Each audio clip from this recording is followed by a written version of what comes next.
suivi chanter, je dis waouh, au moins il y a un frère qui a marqué le but du cadre.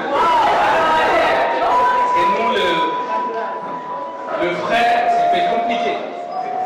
Surtout le serviteur de Dieu, c'est difficile.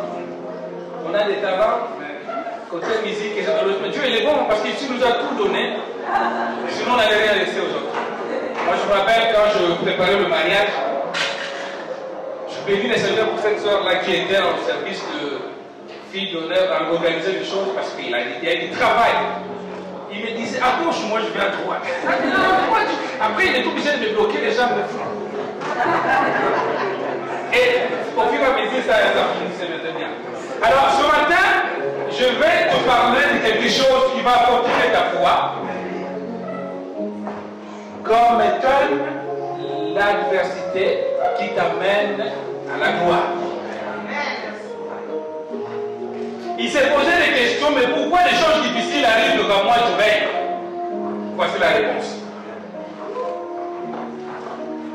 On se dit souvent, il y a des gens qui arrivent parfois jusqu'à conclure que autant mieux rester païen parce que le païen se prospère. Amen. L'adversité, c'est l'opposition. Amen. Je vais très bien, je vais te conseiller quelque chose. L'adversité, c'est une opposition. C'est le vent contraire parfois.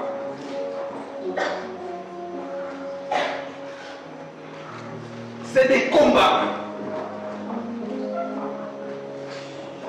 En fait, tu veux aller à gauche, mais le vent contraire te pousse parfois à droite. Et souvent, quand l'adversité arrive, il ne demande pas ton avis. Quand l'opposition arrive dans la vie des chrétiens, si tu n'as pas des nerfs solides, tu lâches. Ou tu arrives jusqu'au point de nier l'existence de Dieu. Amen. Mais je vais te rassurer une chose. Il t'a dit qu'une preuve, aucun combat ne peut dépasser le degré de ta foi. Lui, il connaît le niveau de ta foi. En fait, si tu vois que l'adversité, le combat était marié, bénis le Seigneur. Parce que celui qui connaît ta foi, il sait que ta foi est grande. Très grande. Il ne permettra pas qu'un combat, qu'une adversité, qu'une preuve soit au-delà, au-dessus de ta foi. Voilà pourquoi l'apôtre Paul disait, je bénis le Seigneur. Donc en fait, un chrétien, un bon chrétien, doit souhaiter l'adversité pour le combat. Nous allons voir le dire. Oui. Parce que le but c'est quoi? L'adversité, ça t'amène à créer un nom, à faire une histoire avec Dieu. Et un chrétien sans nom connu de Dieu, sans histoire connue de Dieu, il ne peut pas aller loin. On est sur la ligne d'élévation. Mais l'élévation vient par l'adversité. Amen. C'est un message ce matin qui est destiné à quelqu'un qui est capable de broyer des seaux. Si tu es encore au niveau de l'air spirituel, ferme les yeux. Ferme les oreilles. Mais que tu veilles ou pas, un chrétien rencontre le vent contraire sur son chemin. Pourquoi? Parce que tu avais fait un choix de choisir Dieu. Quand tu vois qu'un chrétien, sa vie n'est pas attaquée, sa vie n'est pas combattue, ce n'est pas une bonne chose. C'est qu'en Dieu, au diable, il y a encore beaucoup de choses qui lui plaisent à toi et qui le fait qu'il voilà, ne peut pas te combattre. Le diable ne peut pas combattre de fermer une boîte de nuit. Amen. Un maire occultiste ne peut pas se permettre de fermer les discothèques dans sa commune. Parce que ça ne le gêne pas, ils sont du même côté. Donc si ta vie est combattue en tant que chrétien, sache que le diable a trouvé des choses qui le dérangent en toi. Amen. Je vais t'encourager ce matin pour quelque chose. Mais ne lâchez pas, parce que l'adversité t'amène à la gloire. Je le dis que par l'adversité, on peut créer un nom. Par l'adversité, on aura de la victoire et on crée l'histoire avec Dieu. Vous savez, 66 livres. Mais dans les 66 livres, il n'y a que quelques noms qui sortent de chaque livre. Et ces noms-là, si tu relis bien leur personnalité, ce sont des hommes qui ont créé l'histoire avec Dieu. Ces livres sacrés, on ne met pas tout et n'importe qui. Ce sont des hommes et des femmes qui ont créé l'histoire avec Dieu. Alors ce matin, si tu traverses, tu rencontres la tempête, tu rencontres l'adversité, réjouis-toi parce que Dieu veut créer l'histoire avec toi. De la même manière qu'on a parlé de X dans la Bible, on parlera de toi. Tiens bon. Amen. Il veut créer une histoire avec ta famille. Voilà pourquoi ta famille est persécutée. Il y a plusieurs familles dans la Bible. Mais quand tu vois la parole de A à Z, on a certaines familles, famille de Juda, famille de tel, famille de tel. Il veut aussi ajouter ta famille parmi l'histoire de la Bible. Tiens bon. Quand tu découvres les églises qui prospèrent aujourd'hui ou demain, ce sont des églises qui ont traversé par des tempêtes. Va demander au ministère qui sont plus puissants aujourd'hui, tu diras cet homme-là ou cette femme-là, elle est traversée par beaucoup de combats. Le problème avec les chrétiens, que le chrétien fait seulement le fruit de la victoire, mais il ne veut pas travailler. Il ne veut pas subir. Sache que chaque victoire, derrière chaque victoire, il y a un prix à payer. Alléluia. Oui, il y a un prix à payer. On peut faire aujourd'hui un culte que de témoignages. On réunit 1000 chrétiens, tu verras 1000 témoignages. Pour certains, tu diras, voilà, ils sont devenus au niveau où ils sont spirituellement, parce qu'il a traversé un long combat de stérilité. Et la stérilité l'a poussé à rentrer dans la prière, elle est devenue battante. Tu les demanderas à certaines personnes, elles disent, moi je suis d'une famille tellement de sorciers, que si je ne me battais pas, j'allais pas partir, j'allais passer. Elle est devenue combattant, elle est devenue soldat de Christ. Tu demanderas à notre serviteur, je dis, mais je t'en supplie, moi ce que j'ai rencontré dans mon ministère, mais je ne peux pas atteindre la gloire sans rencontrer le vent contraire. Amen. Amen. Alléluia. Amen. Oui. Je l'ai toujours rappelé. Quand même le nom de Jésus que nous célébrons aujourd'hui, il a conquis ce nom à un grand prix. Jusqu'au sacrifice du sang. Alléluia. Oui. Jusqu'au sacrifice du sang. Si Emmanuel est élevé aujourd'hui, c'est parce qu'il a payé un grand prix. Dieu veut faire de ton nom un nom élevé. Dieu veut faire de ta famille une famille élevée et connue. Dieu veut faire de ton foyer un foyer élevé et connu. Je disais l'autre fois que toute élévation commence par l'élévation des noms. Toute élévation. Nous qui venons des pays où il y a beaucoup plus de les enfants des... En fait, il suffit qu'il se présente quelque part avec ce nom-là élevé, le porte lui sont immédiatement ouverts. Parce que ce nom a payé un prix. Peu importe la manière dont il a payé ce prix. Je ne rentre pas dans les détails. Peut-être certaines personnes, l'élévation, ils payent le prix du sang. Mais je parle de manière générale. Tu ne peux pas avoir une histoire avec Dieu si tu ne rencontres pas les vents contraires, l'adversité. Alléluia.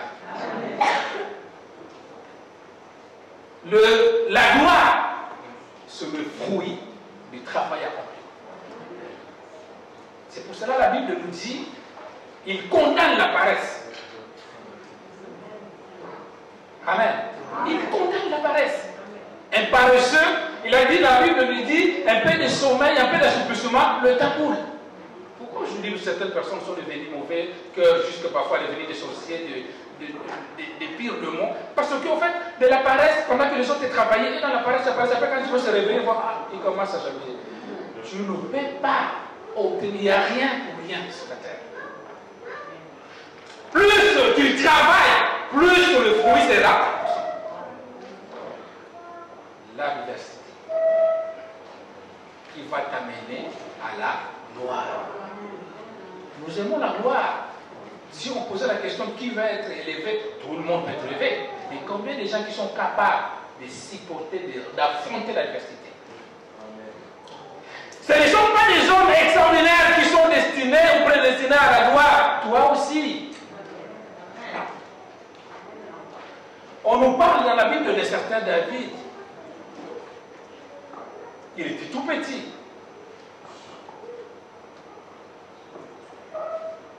Mais regardons les fruits de son combat. L'adversité qu'il avait rencontrée. Regarde là où il a mené. Craignez-nous. Il faut avoir une histoire avec Dieu. Tu peux passer des années dans le côté du Seigneur. Si tu n'as pas ces deux choses, des noms connus et une histoire personnelle avec Dieu, tu resteras dans ce qu'on appelle l'anonymat. Et la gloire n'est pas prédestinée à ceux qui vivent dans l'anonymat. Amen. Alléluia. Dieu a fait de toi un puissant ministre de Dieu, un puissant chrétien, une femme de valeur élevée. Mais il faut accepter de passer par l'adversité. Alléluia. Moi, je connais une famille à Kinshasa. Cette famille-là, chaque année, il perdait quelqu'un.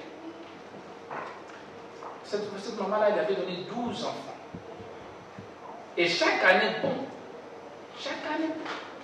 Il y a un moment, il restait 3 enfants. Donc 9 sont partis. Pour les 9.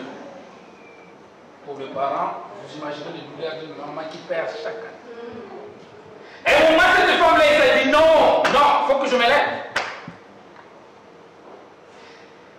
Et elle a pris ces 3 enfants qui sont restés avec elle et dit maintenant notre vie c'est permanence, église, église, église. La mission, le but c'était d'arrêter cette hémorragie. Gloire soit la vie à Dieu. Aujourd'hui, parmi ces 3 enfants, il y a 2 serviteurs de Dieu. L'adversité peut t'amener à un moment où, en fait, tu ne peux pas parfois comprendre mais pourquoi cela arrive. C'est pour cela qu'un chrétien enlève de ta bouche certains mots, certains interrogatoires que le païen peut aussi te poser. Si le païen se dit, mais pourquoi cela m'arrive, mais pourquoi toujours moi, mais toi, que tu as la réponse, n'est-ce pas? Je crois que celui qui a le contrôle de ta vie peut vraiment permettre que les choses arrivent comme ça, donc boum, ça qui est bon. C'est la épanouie. Prenons rapidement ce qui est écrit. Nous avons lu beaucoup de textes. Nous allons commencer par Éphésiens chapitre 3, versets 12 à 16. Rapidement. Éphésiens chapitre 3, versets 12 à 16.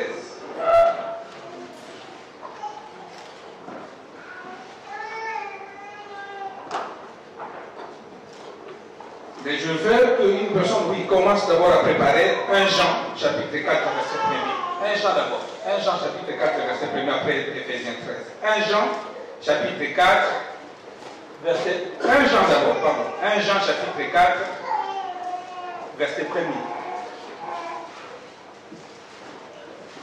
Nous, la sœur... Oui. Je vais lire mon du Seigneur. Oui. 1 Jean, chapitre 4, verset 1. La Bible dit... Bien-aimés, n'ajoutez pas foi à tout esprit, mais éprouvez les esprits pour savoir qu'ils sont de Dieu. Car plusieurs faux prophètes sont venus dans le monde. Reconnaissez à ceci l'Esprit de Dieu. Tout esprit qui confesse que Jésus-Christ venu en chair est de Dieu. Amen. Amen.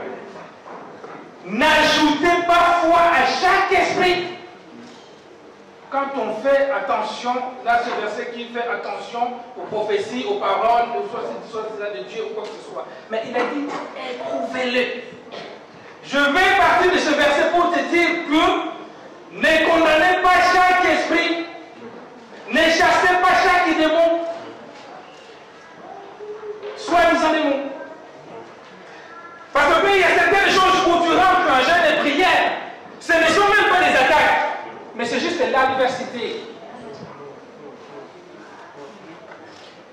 Je ne sais pas si on se comprend. Amen. Amen. Il y a certaines des choses que tu rentres en prière de 40 jours, de 50 jours, de 100 jours. Ça ne nécessite pas de jeûne de prière, mais il faut discerner qu'est-ce que le Seigneur veut dire par là. C'est pour cela que tu finis des séries de jeûnes de 40, de 20, de 40, et ainsi de suite. Éprouver chaque esprit. Donc par là, un enfant de Dieu, quand quelque chose arrive dans sa vie, la première question, au lieu de se lamenter, au lieu de déclencher la jeûne, au lieu de dire que ce soit, pose d'abord la question, il est dit, invoque-moi et je te répondrai. Parce que Dieu, tu m'as dit que ma vie est sous contrôle. Mais pourquoi telle chose arrive dans ma vie? Pourquoi telle situation arrive dans mon foyer? Pourquoi il te dira une réponse? Si il te dit que voilà, là, ce sont des attaques, tu rentreras à peine. Mais nous, c'est systématique. Ephésiens chapitre 3.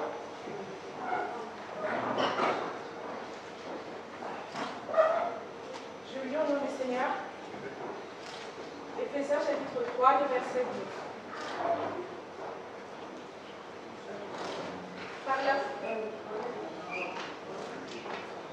Selon le dessein éternel qu'il a mis à exécution par Jésus-Christ notre Seigneur, en qui nous avons, par la foi en lui, la liberté de nous approcher de Dieu avec confiance.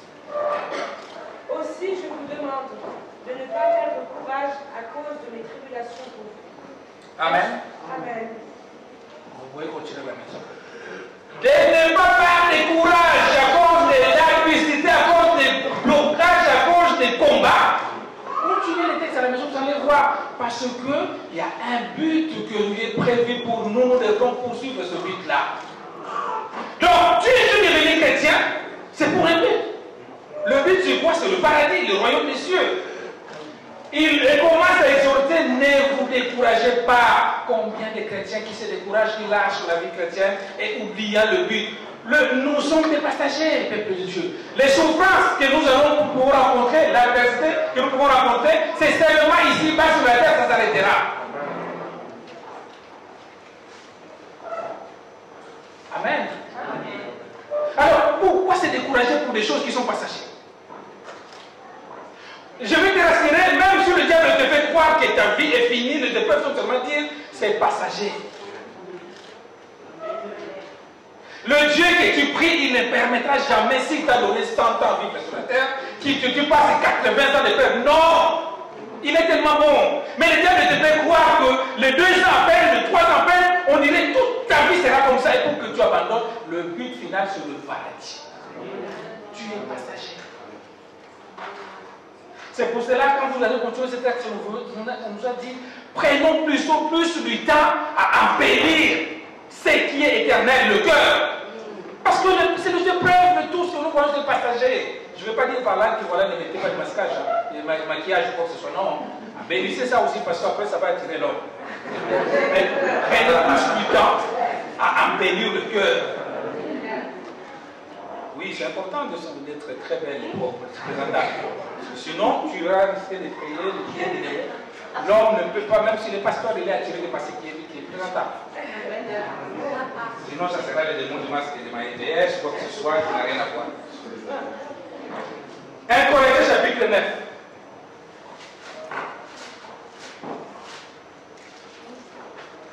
À partir du verset 24 et 27. 1 Corinthiens chapitre 9, le verset 24. Je lis au nom du Seigneur. Ne savez-vous pas que ceux qui courent dans le stade courent tous, mais qu'un seul remporte le prix? Courez de manière à le remporter. Tous ceux qui combattent s'imposent toute espèce d'abstinence, et ils le font pour obtenir une couronne corruptible. Mais nous, faisons-le pour une couronne incorruptible. Moi donc, je cours non pas comme à l'aventure, je frappe non pas comme balle en l'air, mais je traîne sur mon corps et je me tiens assujetti, de peur d'être moi-même rejeté, après avoir prêché aux autres. Parole du Seigneur. Amen. L'apôtre Paul lui dit, et termine par cette phrase, il dit, moi-même aussi je cours. Parce que c'est un danger.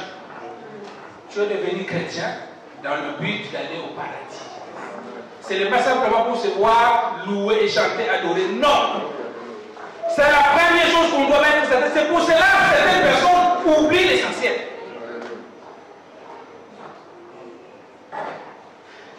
L'apôtre Paul va identifier la vie chrétienne comme une course.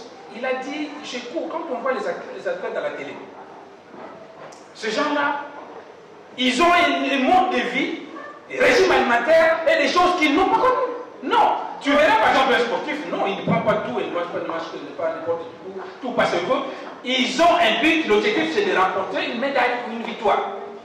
L'apôtre Paul va dire la même chose, il dit, nous courons, pas comme tout le monde, qui court juste pour remporter une victoire vaine de ce monde. Mais combien de chrétiens qui courent comme tous les autres personnes? Tu verras d'autres personnes juste parfois donner son âme au diable pour avoir simplement une grande église. Mais ça, c'est une course pour avoir une victoire qui est périssable. Amen. Un chrétien qui devient occultiste dans le but de remplir le monde d'avoir 100 millions de membres. C'est une course, certes, mais pour une médaille périssable. Parce que, à quoi pour être connu ici si dans le ciel ton nom est un destin? Amen. Je cours, pas comme court d'autres personnes. C'est-à-dire, l'apôtre veut nous dire par là que cette course qui est la vie chrétienne, nous ne devons pas le mener de n'importe comment. Il y a des disciplines qu'on doit se poser. C'est-à-dire, devenir chrétien nécessite certaines disciplines du corps, de l'esprit et de l'âme. Un chrétien ne peut pas. Amen. Ceux qui ne comprennent difficilement le français, parce qu'on a beaucoup d'angolaises et angolais, mettez-vous à côté des gens ou des femmes qui parlent comme ça, vous le traduire en français. J'avais pensé à cela dernièrement, parce qu'il y a beaucoup de personnes qui ont du mal, vies qui sont de l'Angola. Donc mettez-vous à côté, quelqu'un qui parle angola, portugais, mettez-vous à côté de ses frères ou de ses soeurs. Donc, il disait, je cours, moi. Mais de quelle manière tu cours, toi? Et même dans le monde chrétien, dans le milieu chrétien, il y a des chrétiens, des serviteurs qui ne font que servir, courir. Donc en fait, ils embrassent les événements, les activités, tout ça, mais ils n'ont pas le temps de s'arrêter pour dire c'est ces choses que je fais, plaît à Dieu, ou je suis encore avec Dieu. Amen. J'ai croisé une sœur il y a un temps. Cette sœur, je le vis, moi quand je le connaissais, il avait une forte taille et tout ça, mais je croisais tout le monde, je dis, oh là là, ma vie c'est que prière. Mais qu'est-ce qui s'est passé? Il a dit, là, tu me croises le matin, j'étais dans une veillée à Saint-Denis, et j'ai juste venu faire la manger à la maison, tous les soirs, je rentre à une conférence. Je dis, merci Seigneur. Et pendant qu'on est en train de parler, je vois, c'était à Châtelet, je vois la soeur qui me dit, qui se tourne, pasteur, cache-moi, je dis, mais qu'est-ce qui s'est passé?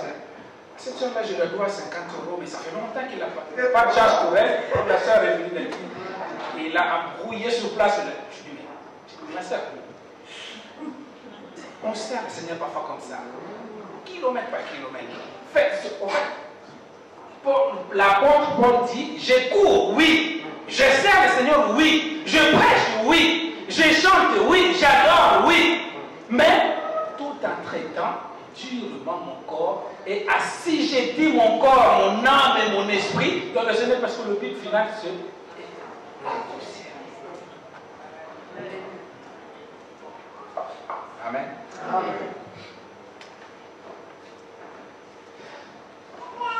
La sœur l'a embrouillé par la suite, elle dit, pasteur, pardon, le diable, franchement. On est en train de parler de bon Jésus. Non, ce n'est pas le diable.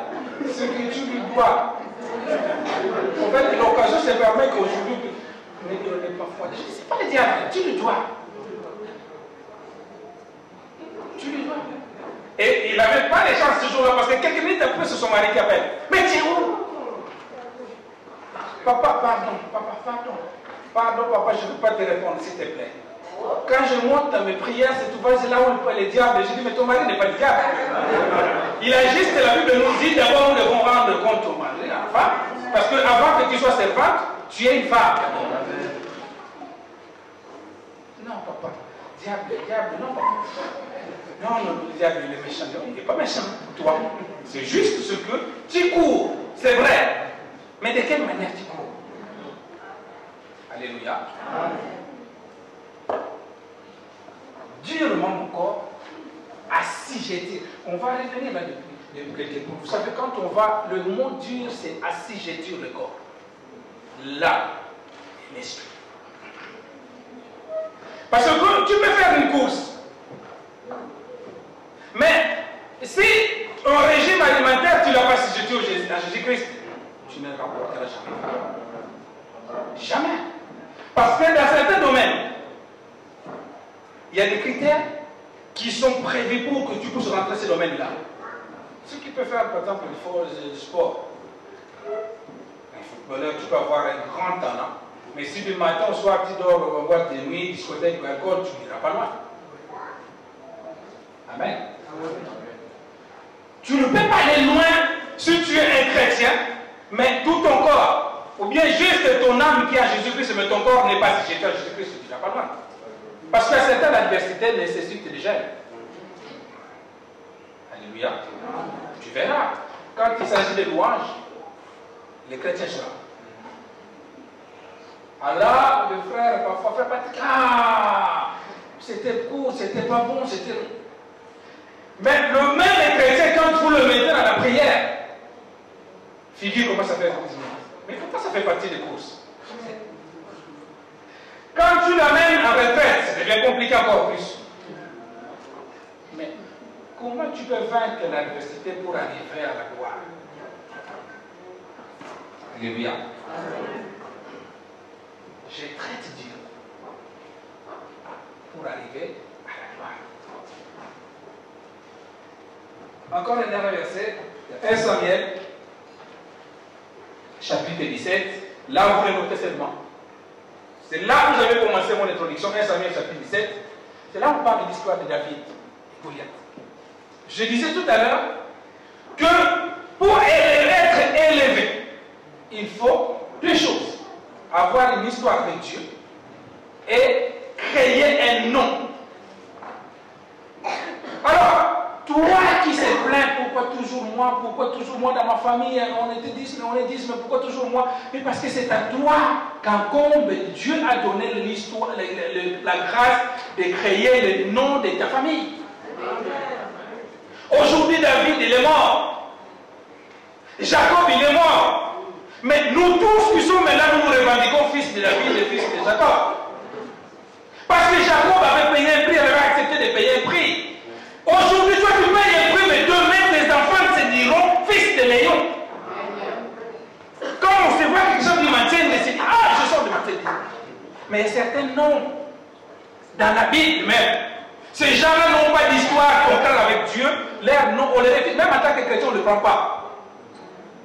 Fais le tour du monde, tu ne trouveras pas le frère Lazare. Amen. Fais le tour du monde, tu ne trouveras pas le frère Abraham. Qui aimerait donner son nom, son fils Abraham le voleur?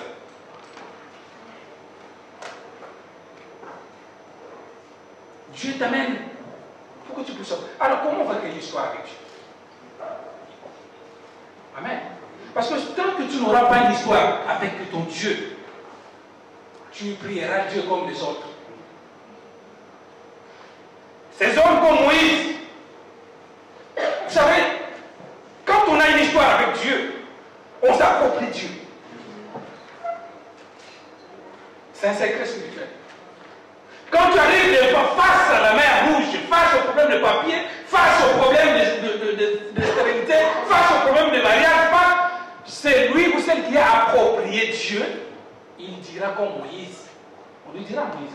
Mais devant cette adversité qui est la mer, cette mer qui, vous savez, quand on est devant, allez-y faire un tour vers la plage, vous verrez l'océan pour la mer, on le voit juste au début, mais le fond du océan, le bout de l'océan, on ne le voit pas. Mais quand tu vas te retrouver, Moïse dit, mais quand je vais me retrouver devant des phases de difficultés comme ça, et en plus, non seulement il y avait un obstacle devant, mais derrière aussi, parce qu'il y a les chars de Pharaon qui les suivaient.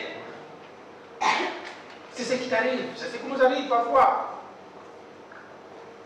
Seigneur, non seulement il n'y a pas seulement le problème de mariage dans la famille, mais il y a aussi le problème de maladie éternelle dans la famille. Alors c'est là où Moïse sort son histoire avec Dieu. Il dit, quand j'irai devant ce pharaon, devant cet homme-là, je dirai quoi? Pose la question. Seigneur, quand je vais arriver devant la stérilité, devant le mariage, qu'est-ce que je vais dire au démon de stérilité? Qu'est-ce que je dirai au démon de mariage? Qu'est-ce que je dirai au démon de divorce? Comme lui il avait une histoire, il lui a dit, tu ne diras pas, oh le Dieu d'Israël, le Dieu il a dit, je suis. Et toi, qu'est-ce que tu vas dire si tu n'as pas l'histoire? Parce que vous avez le Dieu de tout le monde. Disait un serviteur de Dieu, il est tellement partagé que quand il arrivera de ton côté, ça sera tellement moindre. Mais approprie-toi de ton Dieu. Il viendra à la terre. Amen. Oui. Il n'a pas changé. Mais parce que toi, tu n'as pas encore compris comment l'utiliser. En fait, le Dieu, moi je l'appelle, c'est comme une couverture, ce Dieu-là. Il est tellement vaste. L'étendue du monde entier ne peut pas le contenir. Mais maintenant, vous savez, quand on dort dans un lit avec une personne qui ne sait pas dormir, souvent quand tu te réveilles, tu te retrouves comme ça, c'est le froid qui va te réveiller parce qu'il a tout enroulé de son côté. Alors, maintenant, c'est à chacun de nous de tirer vers lui une partie de couverture de Dieu pour couvrir sa vie, couvrir sa famille, couvrir ses enfants, couvrir ses projets.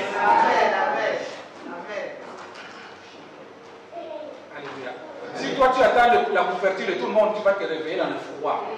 Parce que l'autre est là déjà enroulé, déjà parti de couverture. On se comprend. Oui. Il y a des principes. Il a dit, je vais te dire, moi je cours, mais tout en préparant la façon de faire les choses et de façon que je puisse obtenir une victoire. Un nom, c'est une garantie. Quand tu as déjà créé un nom, c'est une garantie pour toi et pour le reste de tes descendants. Et souvent, un nom bien connu ouvre les portes. Même quand on t'enferme quelque part, mais si tu portes un nom bien connu, les portes s'ouvrent. Parce que Dieu créera les voies et moyens. Combien de gens qui se retrouvent en prison à l'époque de Paul et Silas? Amen. Tellement qu'ils sont dans l'anonymat, on n'en parle même pas. Mais c'est là où le nom était connu de Dieu, la Bible les a pas c'est leur nom. La Bible nous a dit que tellement que le nom était connu qui portait porte. Mais qui peut arrêter un nom si connu et le bloquer à l'éternité? Amen. Tu peux, aujourd'hui, dans le monde où nous vivons, quelqu'un qui se présente, je dis, je suis de la famille de la reine Elisabeth d'Angleterre. Qui va le bloquer? L'apôtre Paul se trouve en prison. Il a commencé à louer, à chanter, mais tellement qu'il a une histoire avec Dieu, la louange est montée direct. Les portes s'ouvrent. Mais si c'était 3 mois, sans nom connu, je pense que pendant le nombre de jours la prière, c'était déjà une prière. Crée une histoire avec Dieu. Quand tu vas créer une histoire avec Dieu, une chose qui se passe pour celui ou celle qui crée une histoire avec Dieu, le Seigneur lui attribue un nom nouveau. Et ce nom-là seul, toi et Dieu. C'est pour cela que si tu lis dans la parole de Dieu, tous ces hommes qui avaient un nom, une histoire avec Dieu, ils disaient dans leurs écritures, mon Dieu. C'est pour cela que cette prière de notre Père, c'est bien, mais c'est un modèle qu'on a montré aux chrétiens. Notre Père qui est au ciel. Mais un vrai chrétien qui a une histoire, il ne perd jamais notre Père, mon Dieu. Pourquoi il l'appelle mon Dieu? Parce que quand il avait créé une histoire dans les circonstances où il avait créé cette histoire-là, il lui a entendu et il lui a dit un mot, une phrase. Un chrétien sans un mot, sans l'orientation de Dieu. Alléluia. Tu vivras épreuve sur épreuve, misère sur misère, souffrance sur souffrance, jusqu'à ce que... Pourquoi? Parce que le but final du diable, c'est que tu ne puisses plus atteindre le but final. final. Regardez tout cela, tu verras la façon de dire, mon Dieu, pourquoi tu m'as abandonné? Il n'a pas dit notre Dieu, pourquoi tu m'as abandonné? Non, parce que c'est son Dieu. Et il a dit, je vous donnerai un nom nouveau à cause de l'histoire que nous avons créée avec toi. C'est quelque chose, un contrat quand tu crées l'histoire avec Dieu. Tu vas le rappeler à chaque fois. Et lui, il se souvient, comme il ne ment pas, il ne peut pas non plus se repentir, il gardera le contrat que vous avez créé avec lui. L'adversité, ça te permet de forger un caractère. Un chrétien faible dans la prière, c'est un chrétien qui n'a jamais rencontré des combats. Observe quelqu'un qui a passé beaucoup de preuves, ou bien qui passe des moments difficiles. Quand tu pries, c'est comme si c'est pas avec des démons qui sont sur place. Hein. Et toi qui es encore loin, tu dis, oh, mais comment il prie encore? Non, parce qu'il te dit, en fait, avec la rage, si ces démons-là étaient présents, je pense que... Mais constatez le prière des autres qui n'ont dit, Seigneur, au nom de Jésus, un Père. Ah, mais ces gens-là, ils te tapent, nous, tes jours, tu dors et toi, tu les caresses, Seigneur. Des mots, je n'ai pas dormi. Aujourd'hui, cette nuit, je dois dormir au nom de Jésus. Ah non! Le diable, il n'a pas pitié de toi parce que tu te la mates. Non. Mais c'est lui qui a déjà entendu quelque chose, il se lève avec courage. Parce que c'est non. Et les démons comprennent réellement de quelle voix et de quel ton se sort. Parce que ça forge un caractère. Et ces caractères ne sont pas par rapport à ce que toi tu es. Parce que peut-être, en fait, nous sommes des esprits d'abord avant qu'on nous puissions avoir un corps. Peut-être dans le monde physique, tu es tout petit. Ou bien tu es plus grand. Tu peux avoir 2,50 m dans le monde physique. Mais dans le monde spirituel, tu es tout petit qu'on t'écrase chaque jour. On n'a pas. Moi, un jour, je priais pour un frère. Ce frère, il fait 2,50 m environ. Mais quand il est venu me voir avec les problèmes, pasteur, non, j'ai des coups battus. Je dis, mais toi, un grand derrière comme ça, on t'attaque. Parce que son esprit est faible et petit la nuit. Et toi, tu te sous-estimes seulement avec la taille que tu vois physiquement. Mais peut-être que tu es grand spirituel. David, il n'était pas plus grand que Goliath. Si c'était toi, je pense qu'on allait voir le monde. On allait fouiller. Pourquoi ceux qui sont partis voir Canaan, ils n'ont pas pu entrer? Parce qu'ils ont vu avec le yeux humain. Quand ils sont rentrés, ils étaient fiers de donner ce rapport-là. Mais quand je dis ce passage, ça me fait rigoler. Oh, on a vu ce pays, c'est bien. N'en parlons pas. C'est un pays très bien qui coule le lait et le miel. Il y a de la lumière partout. Il y a tout. Mais, ce qu'on a vu là-bas, des géants. Mais l'adversité, ça t'emmène à... Mais si ils comprenaient qui ils sont, qui les a mandatés? Mais regarde le résultat, il y a que 2 qui sont là. Et bien souvent, les gens, les chrétiens, qu'est-ce qu'ils arrivent? Dès que l'adversité arrive, il y a 2 solutions. Soit ils recliquent, ou carrément ils abandonnent. Ah! Amen. Amen. Ce mariage-là, c'est moi. Je me suis trompé, c'était pas bon. Je vais chercher un nom très bon que le Seigneur me dit là. Parce qu'il n'est pas parfait. Cette femme-là, non. C'est pas bon. C'est pas bon. Je prendrai un autre. À cette église-là, non. Il y a trop de soumissions. Ah non, je change notre église. Dieu, pour te forger un caractère, pour t'amener proche de lui, pour créer en toi une histoire, il peut parfois te mettre dans le jungle des gens où qui ne te comprennent pas. Tu te dis, mais où je me suis mis dans ce mariage-là?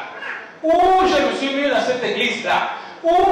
Mais il servait, mais il t'a mis avec cette personne-là pour forger premièrement un caractère de toi.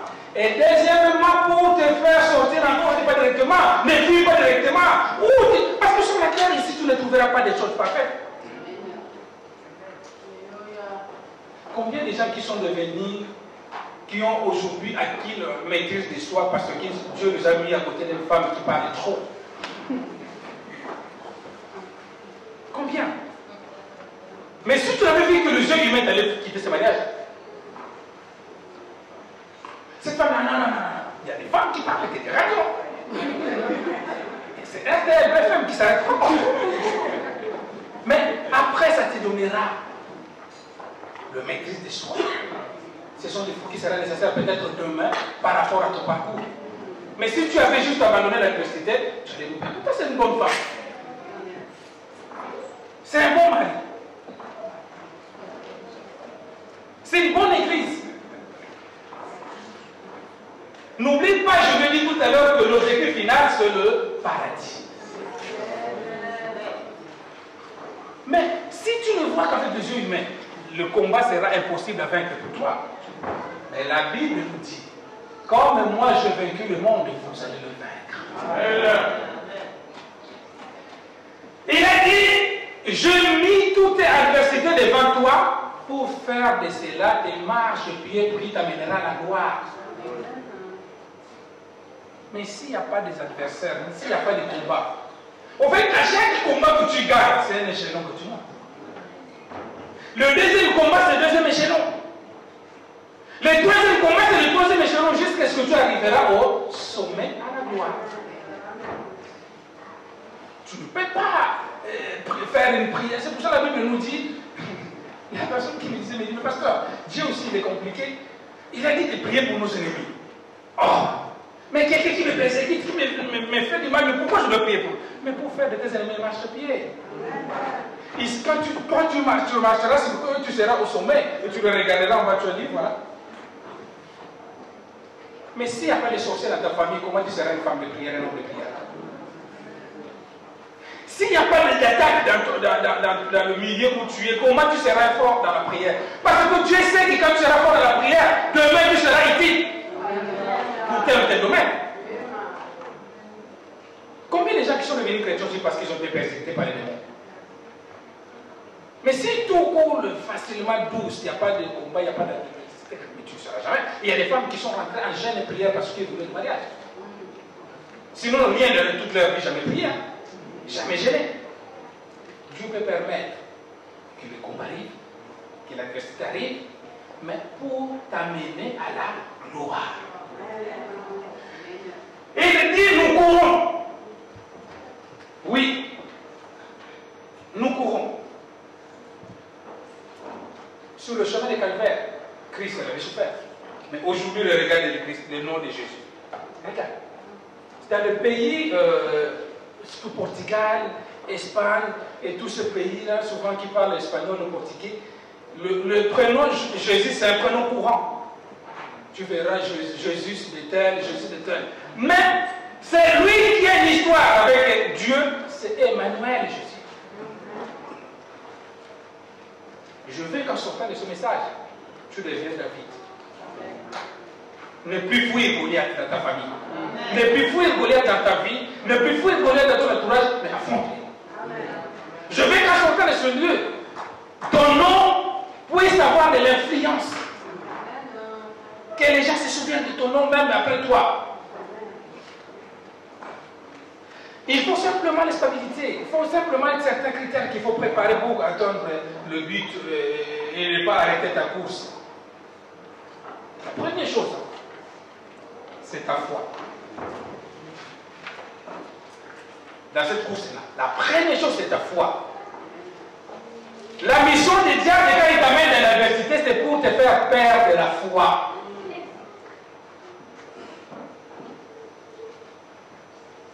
La Bible nous dit que dans les derniers moments, dans les derniers jours, la foi des grands nombres s'affaibliront. Et quand on parle de ces grands nombres-là, c'est toi et moi si nous ne faisons pas attention. C'est ces gens qui étaient un moment à l'église, un moment servir Dieu, un moment faire ceci pour le Seigneur, mais leur foi s'est affaiblie parce que l'adversaire s'était trouvé c'était trop fort, trop dur. Ne lâche pas la foi. C'est pour cela que la Bible nous dit que quand le diable fait rage, toi tu dois redoubler encore. Sachant que c'est juste pour un temps. Lui, c'est lui qui va lâcher prise. Mais toi, ne lâche pas. Fonce. Tu verras qu'il y a un moment, il a bloqué. Il moment, il dit, ah, cette personne aussi ne comprend pas, je laisse. La foi ne le lâche pas. Beaucoup de courses, les enfants de Dieu vont s'arrêter parce que la foi est faite. La deuxième chose qu'il faut faire attention, ça c'est trop tard pour nous. Mais pour vous, les jeunes sœurs et frères, cherchez ce qu'on appelle la stabilité de ton foyer. Parce que tu ne peux pas aller loin et atteindre le but si tu crées un foyer qui est bâtard. Tu n'iras pas loin. Que personne ne te manque. Même aujourd'hui, tu peux avoir une grande puissance. Tout passera. Les belles paroles qui t'annoncent aujourd'hui, ça passera. Demandez au pasteur Joffé qui a 1 an aujourd'hui de mariage. Il te dira. Je ne dirai pas tout va bien pour lui. Mais tu ne peux pas réunir les couples. Tu lui dis, voilà, on reprend tout à zéro. Maintenant, il y a 50 couples, on va reprendre tout à zéro. Vous êtes mariés à l'année 2000. Bon, on reprend. On va faire comme aujourd'hui, on était en 1999. Faites la même chose, vous allez voir. Sur les 50 couples, même chrétiens, peut-être 10 seulement qui vont refaire le même choix. Attention, les socles familiales, tu peux pas avoir la foi. Mais si le socle familial n'est pas stable, tu aurais raté le paradis. C'est pour ça que l'apôtre Paul il a dit, moi, je préfère même rester célibataire pour hériter le royaume de Dieu que le paradis, parce que c'est une personne qui sera avec toi toute ta vie. Et si le choix est mauvais, même ta vie spirituelle sera difficile à diriger. Or, je le rappelle que tout cela passera. Ce sera qu'ici-bas sur la terre. Un choix de couple. On prend le temps. Parce que la beauté que tu vois aujourd'hui, c'est peut-être belle parce qu'il a mis 10 couches de maquillage. Mais quand tu le verras réveiller le matin, tu vas te dire, oh, c'est bon. Et Dieu peut te presser aujourd'hui parce que tu as dit qu'Ariette c'est la plus belle. Mais qui sait demain tu verras pour une plus belle qu'Ariette. Tu te dis aujourd'hui, Joseph il est bien, mais qui sait peut-être que Paul sera plus bien. Ça se passe dans la prière. Pas dans la précipitation, parce que c'est ta vie chrétienne que tu es en train d'éprouver et la manque de la course t'empêche d'atteindre la gloire. Prenez du temps. Le créateur de ta vie, il sait, on avait parlé de calendrier prophétique. Il a un calendrier pour ta vie, le moment venu avec la personne venue. Pour un mariage, c'est quoi? Ce que le Seigneur était, quelqu'un qui disait qu'il était flou dans ce sens. Non, il n'est pas flou dans ce point-là. Il est tout énuméré. Quand tu cherches un mot dans la Bible, tu trouves la réponse. Mais au point de mariage, il a dit c'est un mystère. Parce qu'il sait, il ne peut pas être accusé pour la deuxième fois. Cette femme-là que tu m'as donné au jardin d'Éden. Mais après la foi, le socle familial, il faut bien le bâtir pour vous qui êtes encore jeunes, qui allez dans le choix. Prenez le temps. Un chrétien doit se mettre avec une chrétienne. Il ne faut pas que l'homme ou la femme se convertisse pour t'avoir en mariage. Parce que quand il aura un mariage, il dira, depuis quand moi j'étais chrétien? Je venais de ton église pour t'avoir, c'est tout. Parce que tu m'as dit qu'il faut venir à l'église pour t'épouser. Il faut qu'il soit d'abord chrétien et chrétienne. Nous, on sera là au match de béni, on mange de béni de mon père. Mais quand ça va chauffer, c'est quoi cette ta vie? Et tu diras que voilà, je n'ai pas enseigné. Amen. C'est important. Je vois là. Amen. Je vois souvent la génération future aujourd'hui, c'est une course. Mais si vous courez comme ça pour la grandir dans la foi spirituelle, c'est dangereux. C'est le deuxième point. Après la foi, c'est le socle familial. Après la foi, c'est le socle familial. Un mauvais choix, ça t'arrête la course et manque de la foi. Tu n'atteindras pas. Je te dis avec expérience. Parce qu'il sera avec toi, cette personne-là, elle sera avec toi. Je n'ai déjà entendu des hommes ou des femmes prier. Ah Seigneur, quand est-ce que tu vas enlever cet homme sur la terre pour le respirer, pour être en paix? Et souvent des prières comme ça, l'homme l'a dit longtemps, mais pas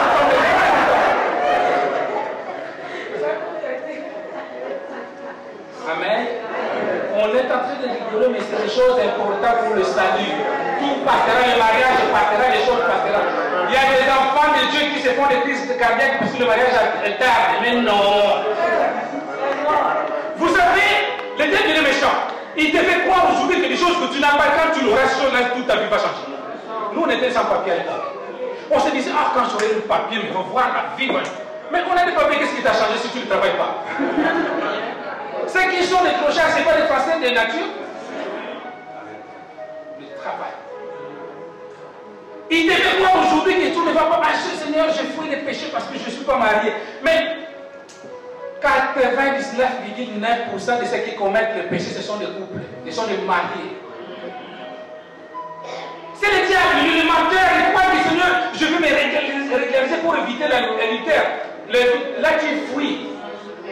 Tu fuis la fornication, mais tu vas vivre l'adultère. Le socle familial, après la foi, c'est la plus importante base. Sinon, nous ne savons pas quand est-ce que se réveillera. Et le but, c'est d'aller au paradis. Combien de sœurs en Christ avec des talents, combien de frères en Christ avec des talents, aujourd'hui ils sont bloqués parce que les socles familiales ne sont pas stables. Qui va te laisser servir le Seigneur si tu as ton ego? Timothée, il dit dans le chapitre 3, il faut que vous ayez d'abord demandé dans vos couples, dans vos familles. Mais si toi tu n'as pas fait un bon choix, qui va te permettre de servir le Seigneur comme tu veux? La foi, le socle familial, il est important. Prends du temps. Connaître quelqu'un, c'est un grand mot. Aujourd'hui, les gens disent, ah, je les connais, hein. C'est toi à l'église. Tu dis à l'église, je connais quelqu'un à l'église. Mais va aller voir à la cité, tu verras lesquelles personnes il est. Attention. Tu as ta foi et tu vas voir ta socle familiale stable. Je vous dis des choses que sinon, l'apôtre Paul dit lui-même, moi je préfère rester célibataire. Vous n'avez pas les dons de célibat. Vous devrez vous marier, mais avec beaucoup de discernement. Quand tu vois le frère ou bien la soeur, il faut que je me tienne. S'il n'est pas chrétien, je te dis, même le bien-aimé musulman, il se marie et quand tu es musulman. Parce qu'ils savent qu'il y a des choses. Combien je vis une belle soeur que je connais, une soeur en Christ que je connais à la Sainte-Ville, on prie ensemble. Mais cette soeur, elle était zélée, il servait le Seigneur. Et le frère aussi, il était dans l'église. Je dis à la soeur, discerne. Ah papa, c'est vrai, mais l'âge aussi. Et puis, il a sa maison. Souvent, les gens ils demandent des choses qui passent. Il a des papiers. Il travaille. Les papiers. J'avais beaucoup de papiers.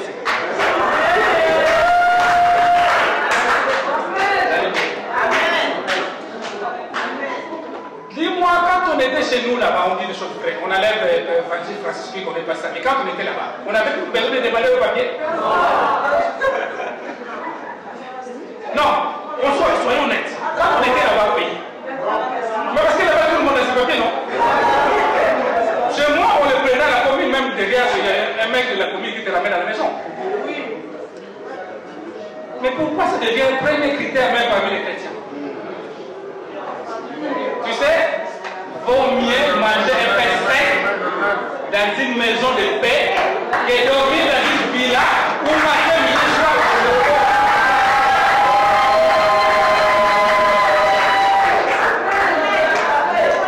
Mais les papiers, mais on le tient ici, non? Dieu n'a jamais fait quelque chose, béni ou béni quelqu'un sans avoir donné une provision par la société. Il travaille, il fait quoi dans sa vie? Certainement, il doit avoir une citation.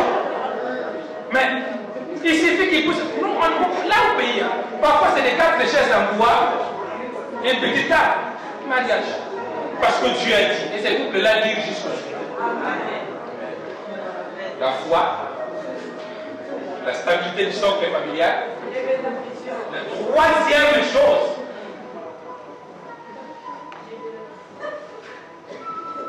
laisser l'espace du Saint-Esprit dans le cœur.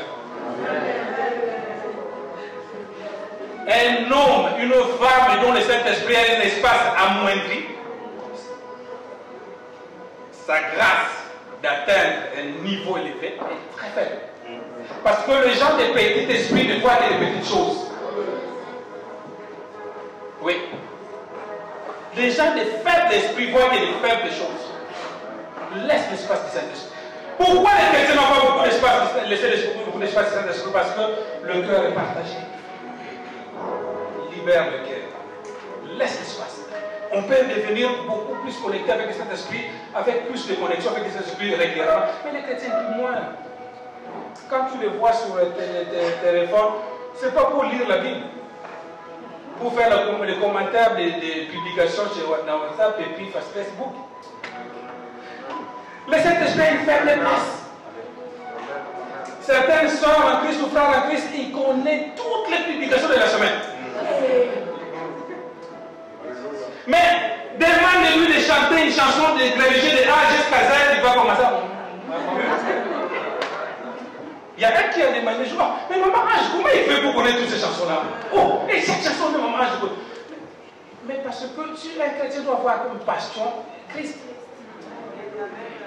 Va demander à un fanatique de tel chanteur, il connaît les chansons de son idole. Mais toi, tu t'es dit idole de Jésus, un fan de Jésus, mais tu ne connais même pas les chansons de Jésus. C'est une confusion, ça, non? Il y a beaucoup de clandestins dans le Seigneur. Je ne les connais même pas. Ils sont chanceux. Moi, je les appelle des chrétiens clandestins. Il faut qu'on commence à les démasquer parce que c'est gens-là qui font les troubles dans l'église. Oui. Ils ne savent même pas pourquoi ils se trouvent là. Ils ne sont pas reconnus dans les registres spirituels. C'est des clandestins. Clandestins spirituels. Je ne vais pas faire plaisir à quelqu'un d'autre de le faire à Dieu, mais cherchons. Parce que le temps passe. Je vous ai donné ce témoignage. Ça peut arriver demain. Qu'on finissait les cultes, je dis, ah, un tel qui était là demain, je ne le plus là. Quel serait ton parcours sur la terre? Quelle histoire que tu vas laisser? Où sera ta place? Parce que nous sommes des passagers. C'est pour ça que l'apôtre Paul dit, ne vous battez pas pour des choses passagères qui sont éphémères. Mais battez-vous pour toutes des choses qui sont d'en haut et qui sont éternelles. Mais nous faisons les contraires. Je ne vais pas pour vous attaquer les sœurs. Non. Mais les dimanches, les sœurs, ils prennent du temps. Mais prenez aussi le temps pour l'adoration, les louanges. Prenez le temps pour la méditation de la parole. Puisque quand je paie, et moi, le mariage viendra passer. Il n'y a que des hommes bourriques spirituels qui choisissent des femmes bourriques spirituelles.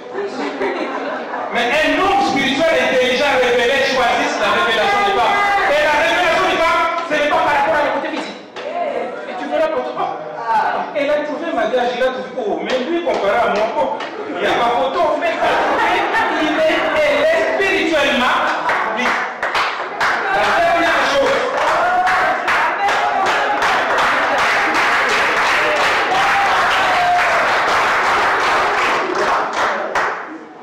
Je disais la foi, la stabilité du foyer, laisser l'espace du Saint-Esprit. La dernière chose, c'est un danger. Les chrétiens qui vont rater le but, c'est ceux qui courent après le miracle. Attention, le miracle, il est pour les chrétiens. C'est important. Mais il y a des chrétiens qui vivent pour le miracle. En fait, quand tu es là, dans ces prières, surtout quand on les prières, surtout les prophètes, les docteurs, les évangélistes et tout ça, quand on les invite, c'est là qu'ils ont le ministère du fait. Au lieu qu'ils viennent, aujourd'hui on a un prophète qui va inviter, un évangéliste qu'on va dire, Seigneur, à mon ensemble, qui me voit de là où il est, que le Seigneur me localise de là où il est. Et quand le prophète va arriver, ou bien l'évangéliste, s'il ne te localise pas, tu es déçu. Mais à quoi bon de gagner tout ce monde entier si tu perds ton âme? J'ai toujours dit aux gens, mais combien de témoignages et combien de prophéties qu'on t'a donné? Parfois, un quart de prophéties qu'on t'a donné, ça n'est même pas accompli. Mais tu viens encore, Seigneur, qui me localise. Mais il va rajouter des deuxième prophétie. Il y a des gens qui ont 100 prophéties. 150 prophéties. Sur la première prophétie n'est pas encore accomplie. Le miracle suit, accompagne, court vers celui qui a Christ. Parce que le miracle fait partie des dons de Dieu. Ne faites pas le reste.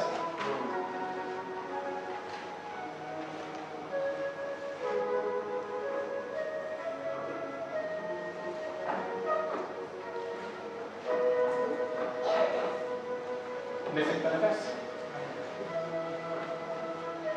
Dieu, il est bon. Je vais résumer par là. Il t'a prédestiné au travers des épreuves que tu arrives à la gloire. Et tu arriveras au nom de Jésus. Par contre, accepte le combat que le Seigneur t'impose. Parce que sur ce chemin-là, tu vas forger un caractère, tu vas créer une histoire et tu créeras un nom.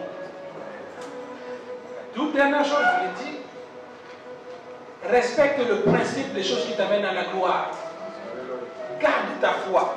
Peu importe les épreuves, peu importe le moment que tu passes, garde ta foi. Moi, je me rappelais aux gens, même si tu vas m'amener à la mort, je préfère mourir avec ma foi parce que je verrai Dieu. Garde ta foi. Mais c'est lui qui t'a créé, qui a un projet pour ta vie. Il ne permettra pas que tu meurs sans avoir accompli ce qu'il t'a prescrit. La deuxième chose, stabilise ta vie sentimentale. Pour ceux qui sont déjà mariés, l'apôtre Paul, il a dit, ne vous séparez pas. Par contre, priez pour eux, que le Seigneur puisse aider ces couples à devenir stables. Pour vous, toutes les jeunes mariés ou les jeunes sœurs qui cherchent les hommes, les femmes à Christ, pensez à créer un socle familial stable parce que ça sera utile. On a dit de laisser l'espace au Saint-Esprit dans ton cœur. Et enfin, laisse le miracle te suivre. Amen. Et par cela, nous aurons des choses. Nous allons atteindre le but. Nous allons faire avec lui un jour. Et atteindre aussi la gloire ici-bas sur la terre. Que Dieu vous bénisse.